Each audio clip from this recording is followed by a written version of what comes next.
Assalamualaikum warahmatullahi wabarakatuh. Alhamdulillahi rabbil alamin.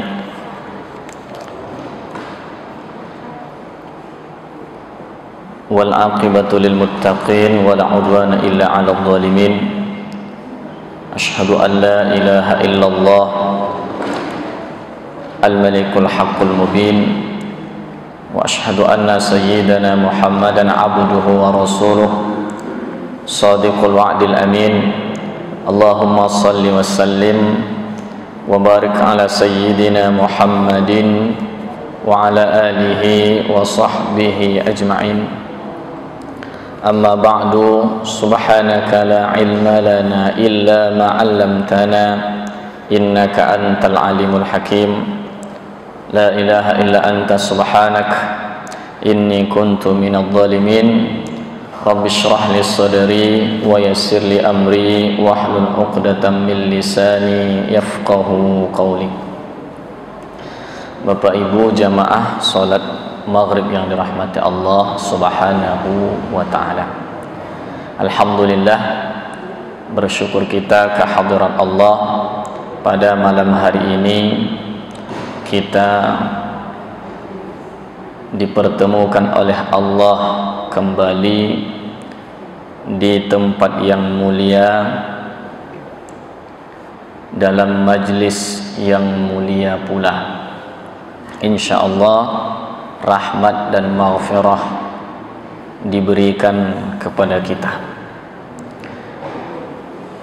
Kemudian salawat dan salam kita sampaikan kepada Rasulullah Muhammad sallallahu alaihi wasallam. InsyaAllah kelak kita akan diberi syafaat oleh Rasulullah Muhammad sallallahu alaihi wasallam. Bapak dan Ibu yang dirahmati Allah subhanahu wa ta'ala, malam hari ini kita melanjutkan kajian tauhid kita setelah pada pengajian sebelumnya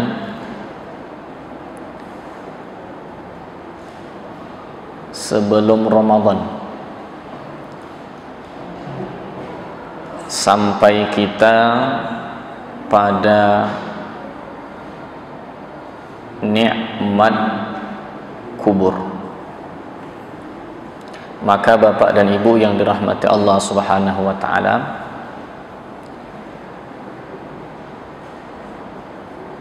selanjutnya adalah kiamat. Karena kehidupan alam kubur adalah barzakh, pemisah antara dunia dengan akhirat.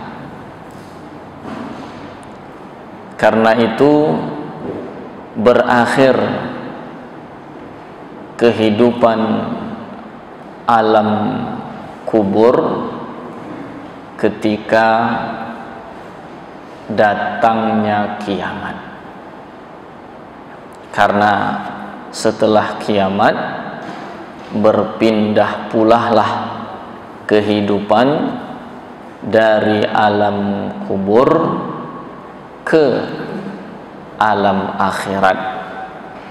Nah, Bapak Ibu yang dirahmati Allah subhanahu wa ta'ala,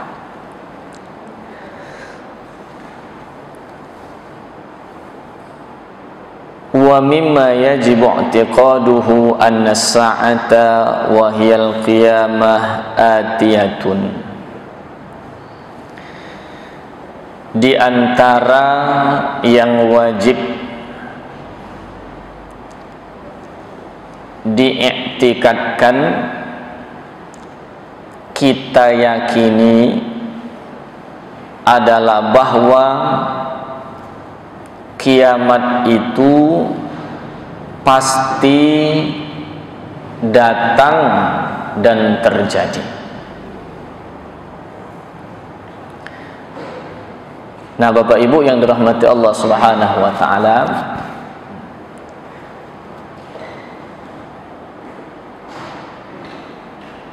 ini merupakan salah satu dari rukun iman, yaitu beriman kepada hari kemudian. Hari kemudian itu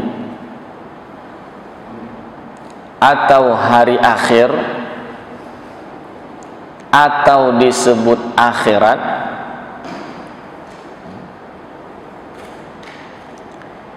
itu diawali sejak terjadi kiamat, ketika ditiupkan terompet sangkakala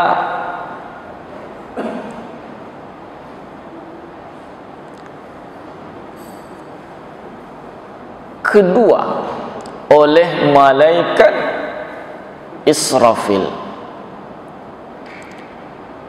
sampai tak ada ujungnya, karena penghuni sorga akan kekal selama-lamanya dan penghuni neraka yang orang kafir juga akan kekal selama-lamanya. Nah, Bapak Ibu yang dirahmati Allah Subhanahu wa taala, maka kiamat itu disebut dengan qiyamah. Arti qiyamah itu bangkit, bangun,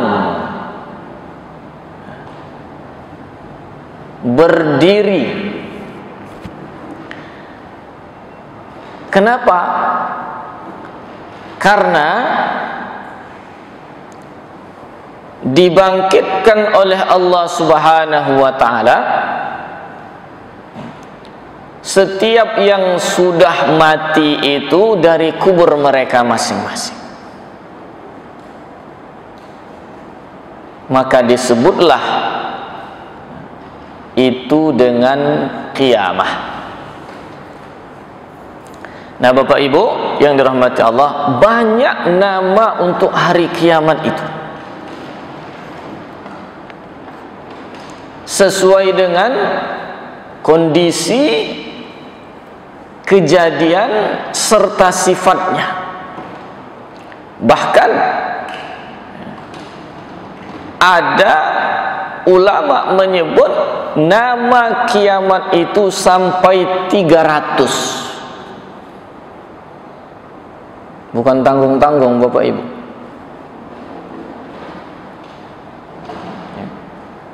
Kalau kita yang tahu, kita paling yang populer kiamat, akhirat atau hari akhir, sa'ah, qari'ah, waqi'ah, taghabun, hasyar, dan sebagainya dan sebagainya. Nah, Bapak Ibu yang dirahmati Allah Subhanahu wa taala, maka wajib setiap orang mukmin yang mukallaf, yang sudah baligh, berakal, meyakini dan mengiktikadkan bahwa kiamat tersebut pasti datang dan terjadi setelah dunia ini hancur dan punah. Tidak ada keraguan di dalamnya.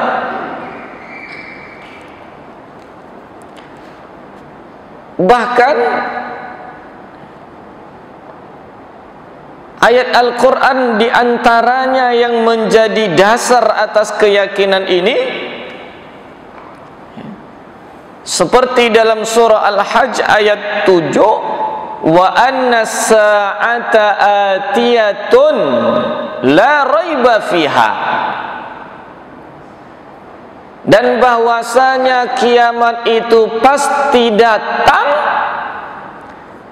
tidak ada keraguan padanya.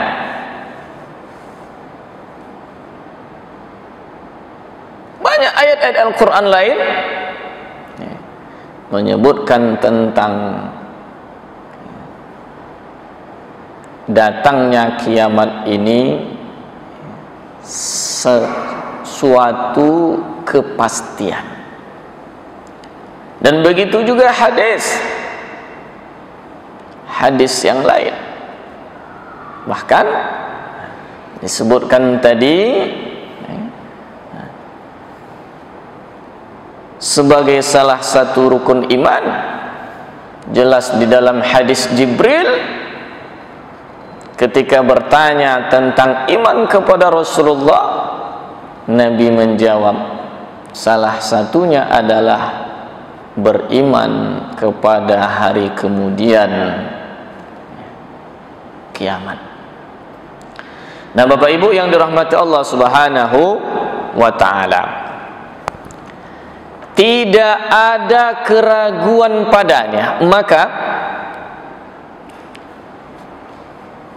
orang yang mengingkari, mendustakan, atau tidak percaya akan datangnya hari kiamat, terjadinya hari kiamat, maka orang ini dihukumkan sudah menjadi kafir. Bahkan siapa yang meragukan, sekedar ragu-ragu,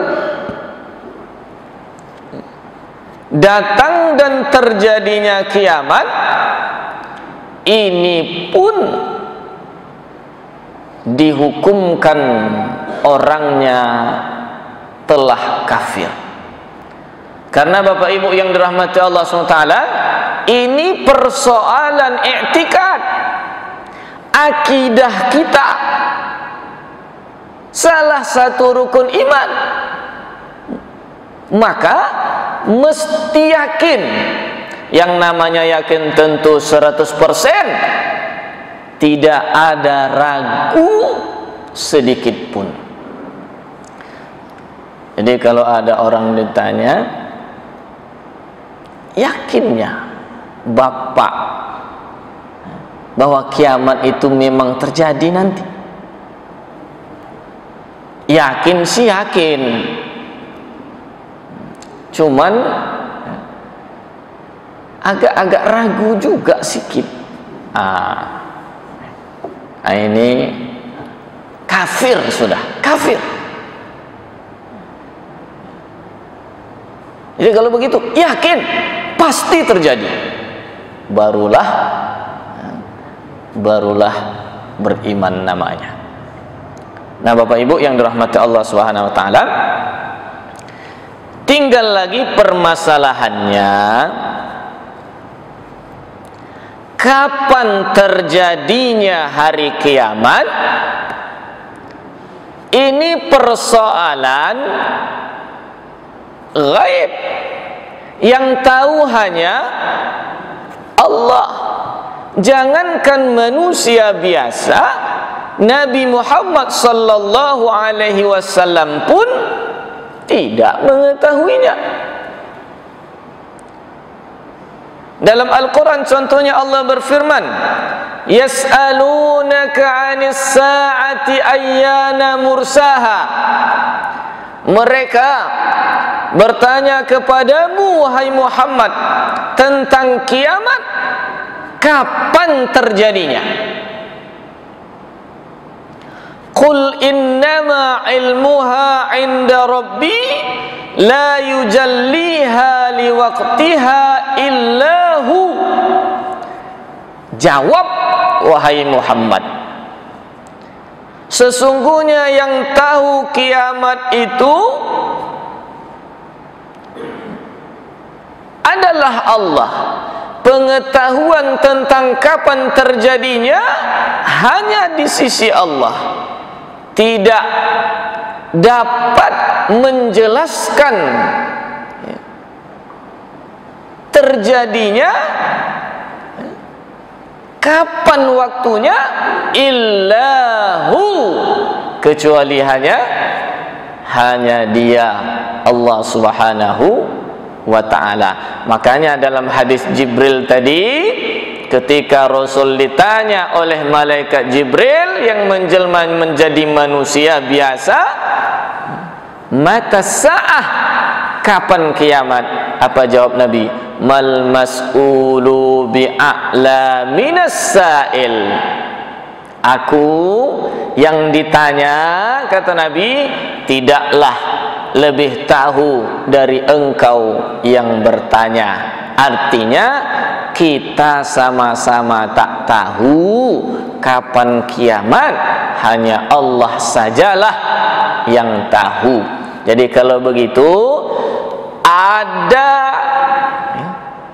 orang, kalau ada orang mengaku tahu kapan terjadi hari kiamat, maka dipastikan ini pembohong, penipu, jangan percaya. Atau kalau ada yang memprediksi, tetapi dalam prediksi itu ditentukan tahun contohnya, maka itu pembohong, penipu. Mesti tidak percaya dengan pengakuan tersebut. Nah, Bapak Ibu yang dirahmati Allah SWT, dan itu sudah selalu terjadi. Ingat saja ketika tahun 2000 ada yang prediksi terjadi kiamat. Tahun 2012 terjadi kiamat. Bahkan di tahun 2020 terjadi kiamat. Ada juga kemarin Ramadan lalu terjadi kiamat karena ada gerhana pada bulan Ramadan. Nah, Bapak Ibu yang dirahmati Allah SWT, tidak ada yang mengetahui, tidak ada yang bisa memprediksi persisnya. Nah, tapi sebagaimana kata Rasul, ada tanda-tandanya, dan tanda-tandanya itu terbagi dua. Satu tanda-tanda kecil, asyratus sa'ah as-sughra, tanda besar, asyratus sa'ah al-kubra. Nah, Bapak Ibu yang dirahmati Allah Subhanahu wa ta'ala, adapun tanda-tanda kecil, sebahagiannya memang sudah ada yang terjadi, tapi belum semua. Kalau tanda-tanda kecil saja belum terjadi semua, maka dipastikan tanda-tanda besar satu pun belum terjadi. Tanda-tanda besar itu terjadi berurut, dan pada urutan pertama dari tanda besar adalah khurujul mahdi, hadirnya pemimpin umat akhir zaman yang digelari dengan Al-Mahdi, yang bernama Muhammad bin Abdullah, sebagaimana nabi, keturunan dari keturunan Nabi. Sebahagian besar ulama menyebutkan Al-Husaini, keturunan dari Sayyidina Husain. Jadi kalau begitu, maka zuriyah Rasul yang sekarang dikenal dengan Habib itu akan terus ada sampai akhir zaman, karena pemimpin akhir zaman Al-Mahdi itu juga adalah keturunan dari Rasulullah SAW. Ada saat ini orang yang tidak percaya hal tersebut, sehingga mengatakan udah tak ada lagi dzurriyyah Nabi, keturunan Nabi Muhammad sallallahu alaihi wasallam. Ini tidak benar. Tidak benar. Apalagi dengan alasan bahwa Nabi tidak punya anak laki-laki yang sempat punya keturunan. Sebab khusus bagi Nabi Muhammad, salah satu dari keistimewaannya, khususiyah istilahnya adalah keturunan Nabi Muhammad dari jalur anak perempuannya Fatimah dan Ali. Ini khusus bagi Nabi Muhammad, berbeda dengan umat yang keturunan itu dari keturunan anak laki-laki. Nah, Bapak Ibu yang dirahmati Allah Subhanahu wa ta'ala. Nah, adakah kelompok yang tidak percaya dengan datangnya kiamat?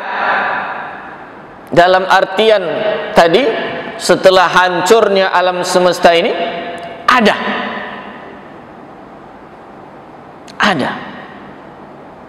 Dan ini ciri kelompok sesat, aliran menyimpang. Ada kelompok yang mengatakan, tidak jauh-jauh di Sumatera Utara, bahwa kiamat itu ketika orang mati, itulah kiamat. Itulah kiamat. Jadi kiamat dalam arti hancur ini, alam semesta ini, itu tidak ada. Maka Bapak Ibu, kalau tidak percaya, mengingkari, itu jelas sudah kafir. Nah, Bapak Ibu yang dirahmati Allah Subhanahu wa ta'ala, tapi kalau dikatakan mati itu juga kiamat, disebut juga dengan kiamat kecil. Kenapa? Karena orang kalau mati, usailah sudah kehidupannya di dunia. Bisa mati itu kiamat kecil, tapi tetap kiamat yang sesungguhnya, kiamat besar, itu pasti terjadi, yaitu hancurnya ini alam semesta. Nah, Bapak Ibu yang dirahmati Allah Subhanahu wa ta'ala. Baik, kemudian berikutnya,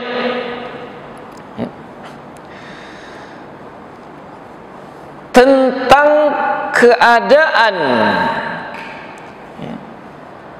pada saat terjadinya kiamat nanti itu bertebaran di dalam banyak surat dan ayat-ayat Al-Quran. Makanya Nabi SAW itu menyebutkan, siapa yang mau tahu seperti apa kiamat nanti, maka baca surat-surat yang berkaitan dengan kiamat. Bahkan Bapak Ibu, surat-surat tentang kiamat ini membuat Nabi Muhammad sallallahu alaihi wasallam tumbuh ubannya. Apa? Uban. Kalau umatnya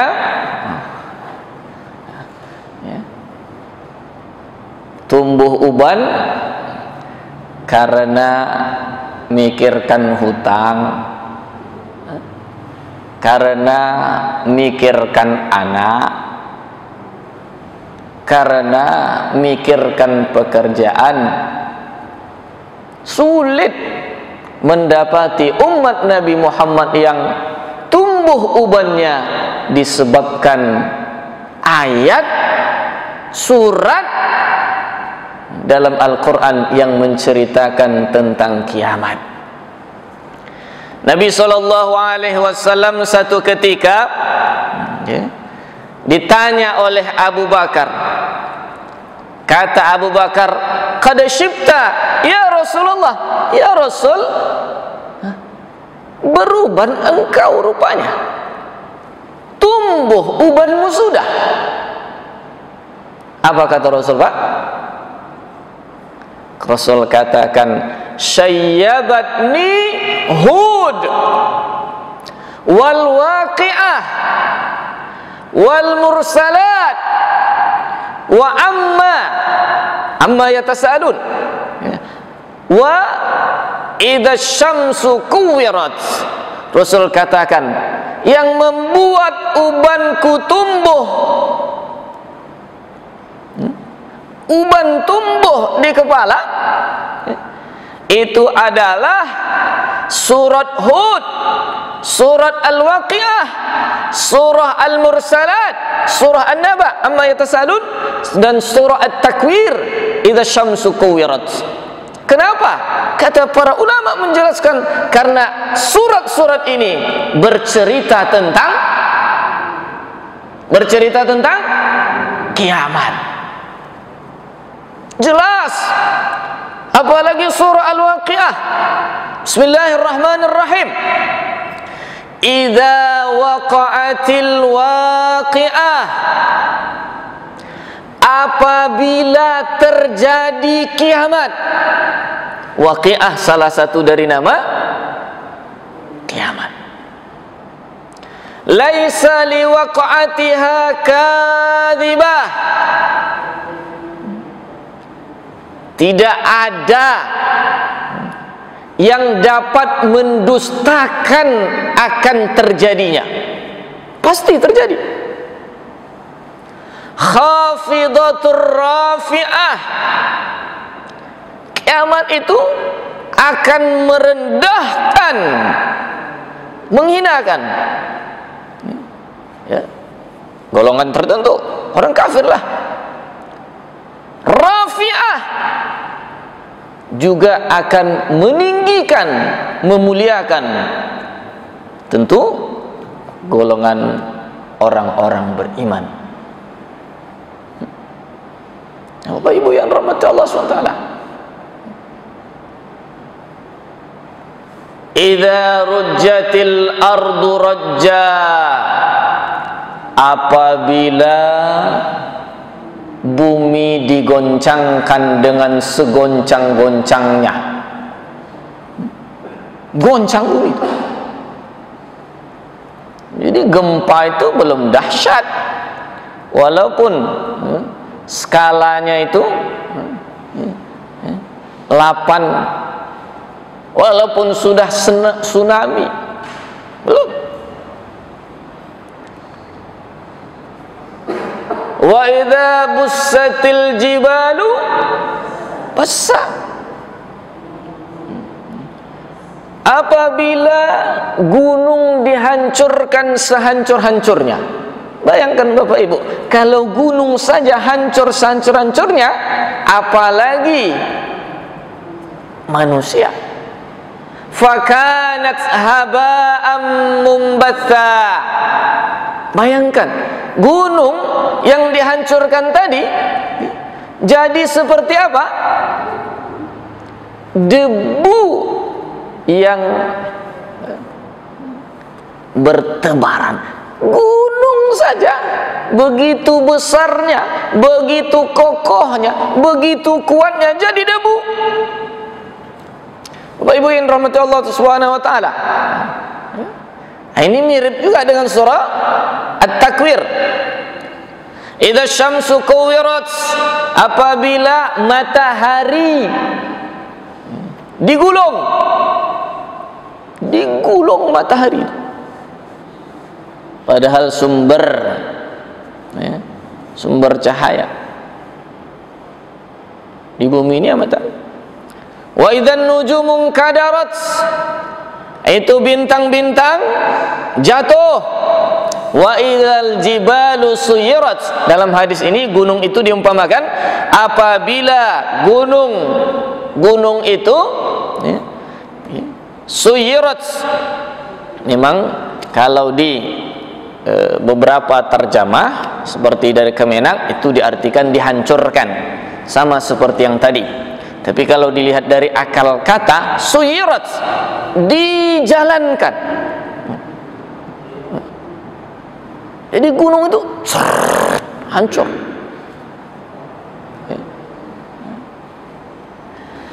Wa idzal 'isyaru uttilat, unta-unta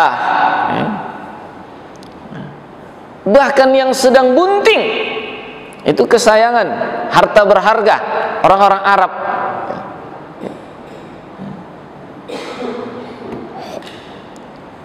uttilat, dibiarkan saja, tak peduli lagi. Jangankan unta, anak pun tak peduli. Dan begitulah seterusnya Bapak Ibu yang dirahmati Allah. Maka pantas kemudian surat-surat ini membuat Nabi tumbuh uban. Uban Nabi itu Pak tak banyak. Tak banyak. Kalau kita kadang-kadang makin stres makin banyak ubannya. Makin banyak kreditnya, makin banyak ubannya. Makin banyak tagihan, penuh rambut, uban di kepala. Nah Bapak Ibu yang dirahmati Allah SWT, disebutkan dalam riwayat Imam Tirmidzi itu lebih kurang. Kata sahabat Anas bin Malik, dia katakan, kuhitung uban yang ada di rambut dan apa ini? Jenggot Nabi. Jadi jenggot Nabi itu juga ada ubannya. Kuhitung di rambut dan jenggot Nabi, uban itu 14 helai saja. Tak banyak itu Pak. 14. Kalau saya mungkin dah puluhan nih. Jangan-jangan ratusan.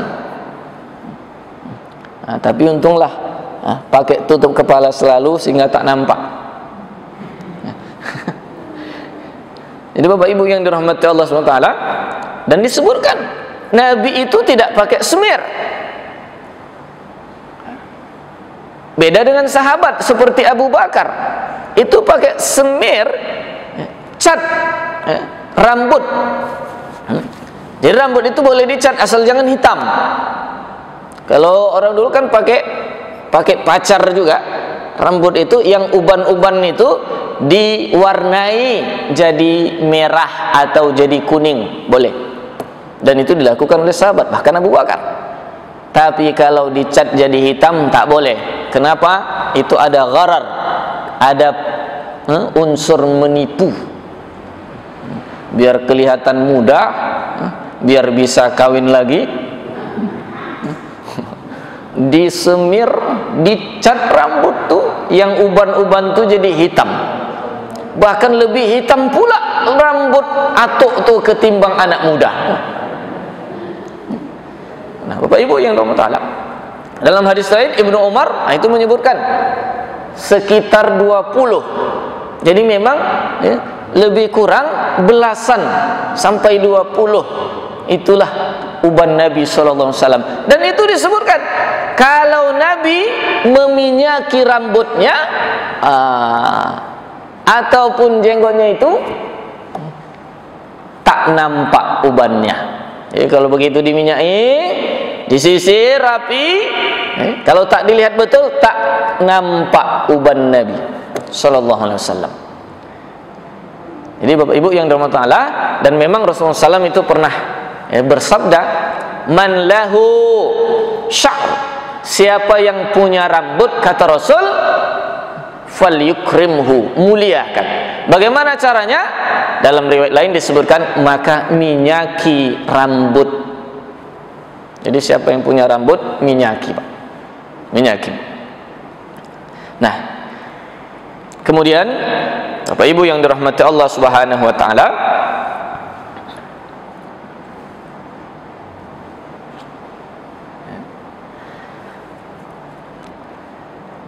ini saja. Nanti selanjutnya baru masuk kita kepada tanda-tanda kiamat, meliputi tanda kecil baik yang sudah terjadi maupun yang belum, dan tanda besar yang satu pun belum terjadi. Insyaallah taala pada pengajian kita berikutnya, dan berkaitan dengan tanda-tanda kiamat ini termasuk panjang, panjang sehingga nanti mungkin memakan waktu beberapa kali pertemuan, terlebih tentang tanda-tanda besarnya, yang dimulai dengan hadirnya Al-Mahdi sampai dihitung oleh ulama sekitar 10 tanda besar, sampai diangkat Al-Quran, dirobohkan Ka'bah itu bakal hancur nanti di akhir zaman Bapak Ibu. Demikian, assalamualaikum warahmatullahi wabarakatuh. Ada pertanyaan silakan. Ya. Iya.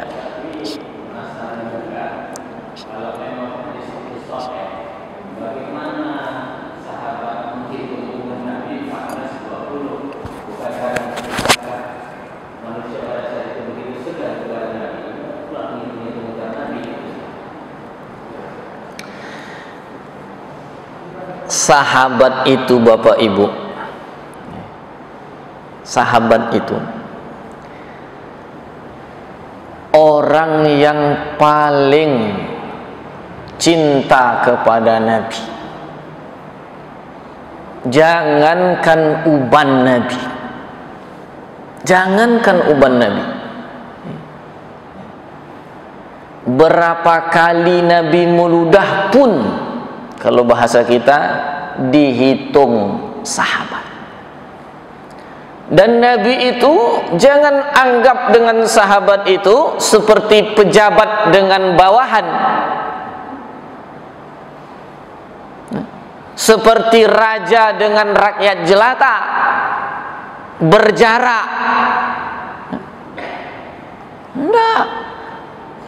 Pada waktu-waktunya Nabi juga bercanda. Nabi juga kepada sahabat kadang menyenderkan dada. Nabi berwudu, diambilkan oleh sahabat, dituangkan. Kita saja kadang-kadang kalau tak sakit tak pernah istri menuangkan wudu kita.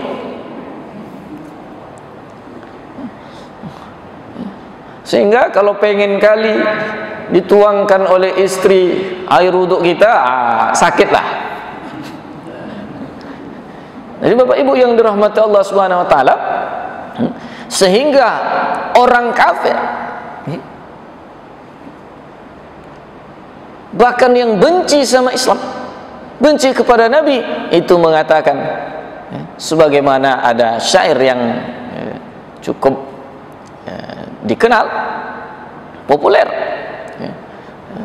ma ra'aitu ahadan qattu yuhibbu ahada ka ashabi Muhammadin yuhibbu Muhammada.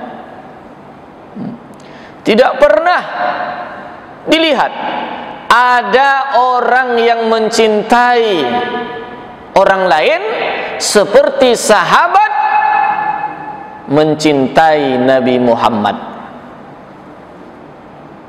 Jadi Bapak Ibu, tadi Anas bin Malik dihitungnya, apalagi Anas bin Malik itu pelayan Nabi. Sejak orang tuanya itu awal mulanya dulu budak dari ayah Nabi, kemudian diwariskan kepada keluarga dan seterusnya dimerdekakan oleh Nabi.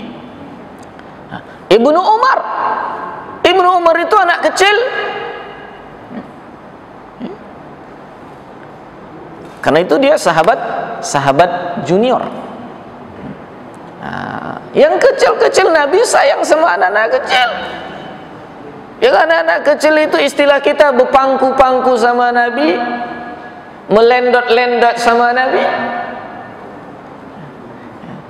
Jadi semua yang menceritakan tentang Nabi itu umumnya adalah sahabat. Artinya bukan Nabi yang bilang ubanku sekian, enggak, tapi sahabat. Jadi begitulah cintanya sahabat kepada Nabi Muhammad sallallahu alaihi wasallam, sampai-sampai berapa uban Nabi yang tumbuh mereka hitung. Mereka hitung. Bahkan Bapak Ibu, lebih dari itu, Nabi meludah saja berebut sahabat menampung ludah Nabi.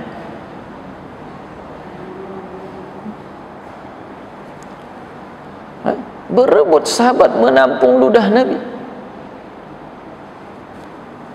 Kemudian yang dapat, ada yang mengusapkan ke wajah, ada mengusapkan ke tubuh dan sebagainya. Tapi jangan ibu-ibu, bapak-bapak bayangkan, ludah Ustaz, jijiknya, baunya. Jangankan ludah Bapak Ibu, darah Nabi pun tak najis.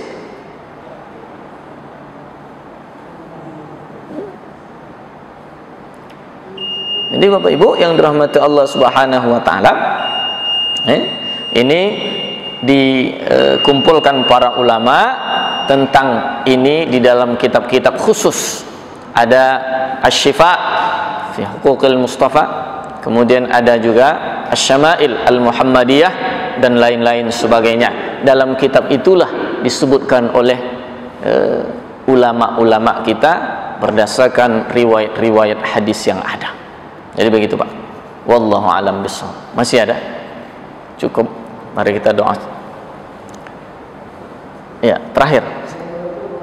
Waalaikumsalam warahmatullahi wabarakatuh.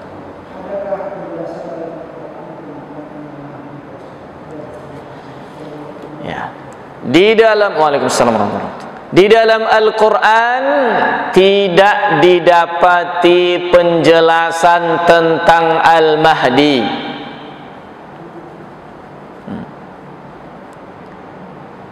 Tapi Al-Quran bukan satu-satunya sumber dari keyakinan atau akidah yang mesti kita yakini. Ada juga hadis-hadis sahih. Ini berbeda dengan Ya'juj dan Ma'juj yang juga salah satu tanda besar disebutkan di dalam Al-Quran. Al-Mahdi tidak. Bahkan Bapak Ibu, Dajjal pun tidak.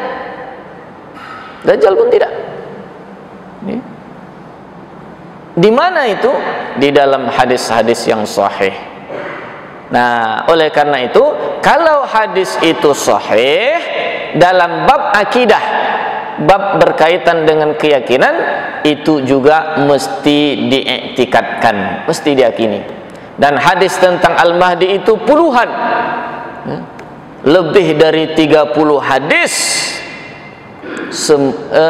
yang sahihnya, ditambah lagi hadis-hadis yang hasan dan sebagainya. Jadi para ulama kemudian menyimpulkan itu wajib diyakini. Sehingga kalau ada orang tak percaya kemunculan Al-Mahdi di akhir zaman nanti, maka ini dia, karena tidak jelas ada penyebutannya dalam Al-Quran.